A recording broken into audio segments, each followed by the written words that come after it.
യഹെസ്കേൽ പ്രവാചകന്റെ പുസ്തകം 33:31 സംഘം കൂടി വരുന്നത് പോലെ അവർ നിന്റെ അടുക്കൽ വന്ന് എൻ്റെ ജനമായിട്ട് നിന്റെ മുൻപിലിരുന്ന് നിന്റെ വചനങ്ങളെ കേൾക്കുന്നു. എന്നാൽ അവർ അവയെ ചെയ്യുന്നില്ല. വായ്കൊണ്ട് അവർ വളരെ സ്നേഹം കാണിക്കുന്നു, ഹൃദയമോ ദുരാഗ്രഹത്തെ പിന്തുടരുന്നു. ജീവവചന കേൾവിയിലേക്ക് എന്ന പ്രഭാതത്തിൽ എല്ലാ പ്രിയപ്പെട്ടവരെയും സ്വാഗതം ചെയ്യും. കേൾക്കുന്നവരായല്ല, കൈക്കൊള്ളുന്നവരായി തീരണം എന്ന ഒരു വിഷയമാണ് നാം ചിന്തിക്കുന്നത്.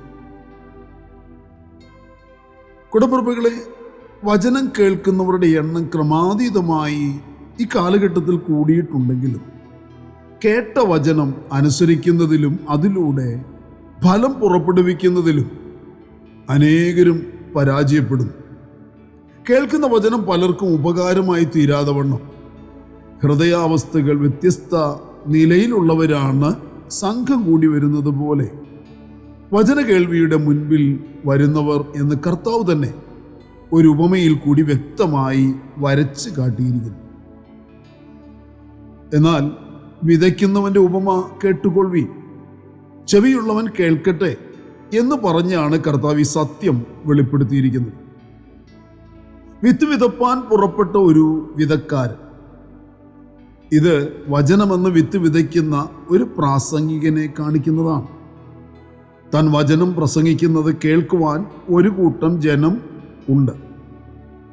എല്ലാ കൂടിവരവുകളിലും സാധാരണയായി നടക്കുന്ന ഒരു കാര്യമാണ് കർത്താവ് ഇവിടെ വിവരിച്ചിരിക്കുന്നത്.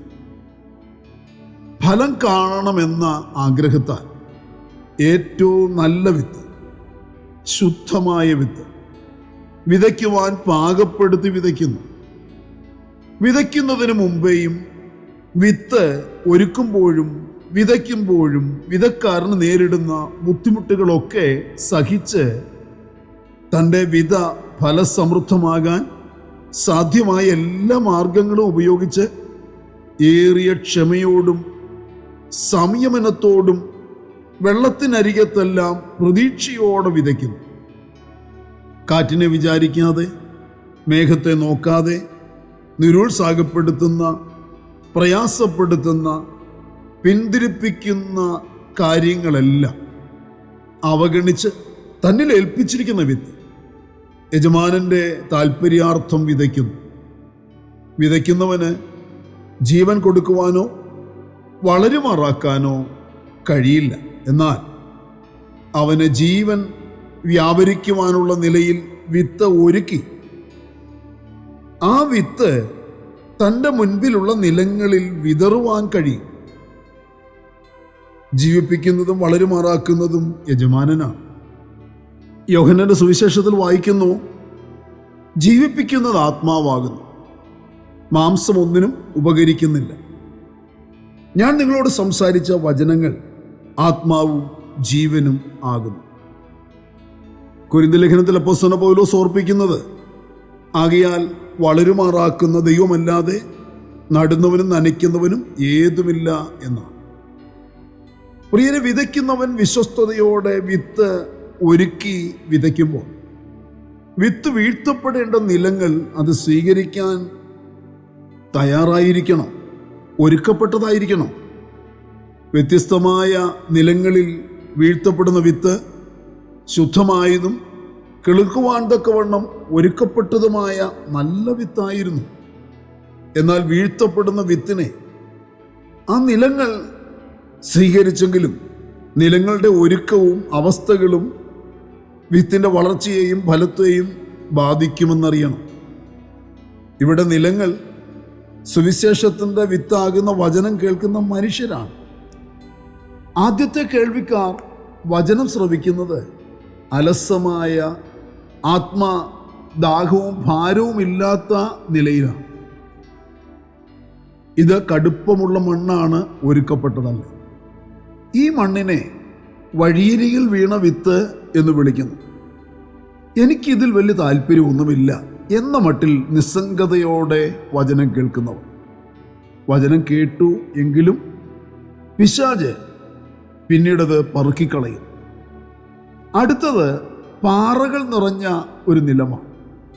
സന്തോഷത്തോടെ വചനം കേൾക്കുമെങ്കിലും ആ വചനം ഉണ്ടാക്കുന്ന സ്വാധീനം തങ്ങളുടെ ജീവിതത്തിൽ അല്പദിവസം മാത്രമേ നിൽക്കുന്നുള്ളൂ. എതിർപ്പുകളും പ്രലോഭനങ്ങളുമൊക്കെ ആഞ്ഞടിക്കുമ്പോൾ നിലം വരണ്ടു പോകുന്നു.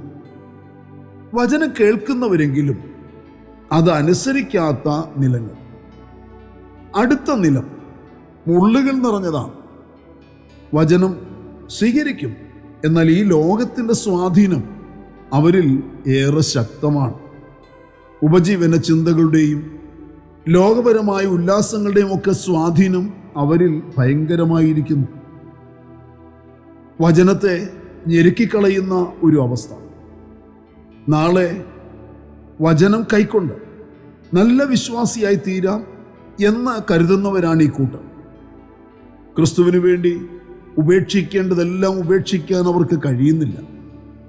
ദൈവരാജ്യം അന്വേഷിക്കുവാൻ ഒരിക്കലും മനസ്സ് വയ്ക്കുന്നില്ല എന്നതിനാൽ അവരുടെ പാപങ്ങളിൽ തന്നെ അവസാനിക്കുന്നവരാണ് ഈ കൂട്ടർ. ഇപ്രകാരം ഒരു പ്രയോജനവുമില്ലാത്ത നിലയിൽ വചനം കേൾക്കുന്നവർ പ്രിയരെ ധാരാളമുണ്ട്.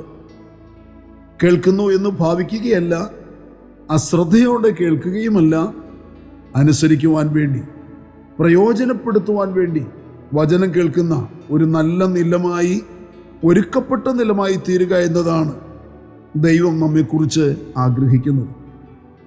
ഒരുക്കപ്പെട്ട നല്ല നിലത്ത് വീണ വിത്ത് യജമാനന്റെ ഇഷ്ടപ്രകാരം ഫലം പുറപ്പെടുവിക്കുന്നു. വചനം ശരിയായി കേട്ടു, കൈക്കൊണ്ടു എന്നതിന് തെളിവ് ഒന്നു മാത്രം, അത് ഫലം പുറപ്പെടുവിക്കുന്നു. ആത്മാവിൻ്റെ ഫലം പുറപ്പെടുവിക്കുന്ന ആത്മികനായി തീരുക എന്നതാണ് പ്രിയരെ വചന കേൾവിയുടെ ലക്ഷ്യം. കൂടപ്പിറപ്പുകളെ, നാം വചനം കേൾക്കുന്നവരാകാം, എന്നാൽ എങ്ങനെ കേൾക്കുന്നു, എങ്ങനെ കൈക്കൊള്ളുന്നു എന്നുള്ളതാണ് ഏറെ പ്രധാനം. കേട്ടത് ചെയ്യുന്നവരായി തീരേണ്ടതുണ്ട്. ഫലം പുറപ്പെടുവിക്കുന്നവരായി ഒരു വളർച്ച നമ്മിൽ യജമാനൻ പ്രതീക്ഷിക്കുന്നു. യജമാനനെ സന്തോഷിപ്പിക്കുന്നവരായി നമ്മുടെ വളർച്ച പൂർത്തീകരിക്കുവാൻ ദൈവ കരങ്ങളിലേക്ക് നമ്മളെ തന്നെ സമർപ്പിച്ച് ആത്മാർത്ഥമായി പരിശുദ്ധാത്മാവിന് സഹായം ചോദിച്ച് പ്രാർത്ഥിക്കാൻ താല്പര്യപ്പെടുക. പ്രാർത്ഥനയ്ക്കായി നമ്മുടെ കണ്ണുകളെ അടയ്ക്കാം, ഹൃദയങ്ങളെ ഏകാഗ്രമാക്കാം. മഹാപരിശുദ്ധനും നിത്യനുമാകുന്ന ഞങ്ങളുടെ സ്വർഗീയ പിതാവേ, അനുഗ്രഹീതമായ നല്ല ദിവസം പ്രഭാതത്തിൽ ദൈവത്തിന് മാറ്റമില്ലാത്ത തിരുവചനം ശ്രദ്ധയോടെ കേട്ട് ധ്യാനിക്കുവാൻ തന്ന അവസരത്തിനായി സ്തോത്രം. വചനം കേൾക്കുന്ന ഞങ്ങളുടെ കുഞ്ഞുങ്ങളെ ഓരോരുത്തരെയും അനുഗ്രഹിക്കുമാറാകണമേ. കർത്താവ്, വചനം കേൾക്കുന്നവരായിട്ടല്ല, മറിച്ച് കേട്ട വചനം കൈക്കൊള്ളുന്നവരായി, അത് പ്രയോജനത്തിലേക്ക് എത്തിക്കുന്ന, പിന്നത്തേതിൽ ഫലം പുറപ്പെടുവിക്കുന്ന ഒരനുഭവത്തിനു വേണ്ടി ഒരുക്കമുള്ളവരായി തന്നെ നിൽക്കുവാൻ ഞങ്ങളെ സഹായിക്കുമാറാകണമേ. ഇന്ന് പകലിലും കേൾക്കപ്പെട്ട വചനപ്രകാരം അപ്രകാരം ഒരു ജീവിതം നയിക്കുവാൻ എല്ലാ കൂടപ്പിറപ്പുകളെ സഹായിക്കണം. ദൈവകൃപ കൊണ്ട് നിറയ്ക്കണം. ഇന്നിൻ്റെ പ്രാർത്ഥനാ വിഷയങ്ങളുടെ മേൽ കർത്താവെ മറുപടിയും വിടുതലും കൽപ്പിച്ച് അനുഗ്രഹിക്കണം. ഇന്നത്തെ ആവശ്യങ്ങൾ നിറവേറ്റി തരികയും ചെയ്യണമേ. പ്രാർത്ഥന കേട്ടവൻ കൃപയ്ക്കായി സ്തോത്രം, മഹത്വം അങ്ങയ്ക്ക്. സകലതും ഞങ്ങൾക്ക് വേണ്ടി ജീവൻ തന്ന യേശു ക്രിസ്തുവിൻ്റെ ധന്യമായ നാമത്തിൽ താഴ്മയോട് അപേക്ഷിക്കുന്ന പശ്ചാത്തലം തോന്നി കേൾക്കുമാറാകണമേ. ആമേൻ. വാത്സല്യ പ്രിയപ്പെട്ടവരെ, നമ്മുടെ വാഴ്ത്തപ്പെട്ട കർത്താവിൻ്റെ വരവ് അടുത്തിരിക്കുന്നതിനാൽ അവൻ്റെ വരവിന് വേണ്ടി നമുക്ക് ഒരുങ്ങി കാത്തിരിക്കാം. മാറാനാഥ.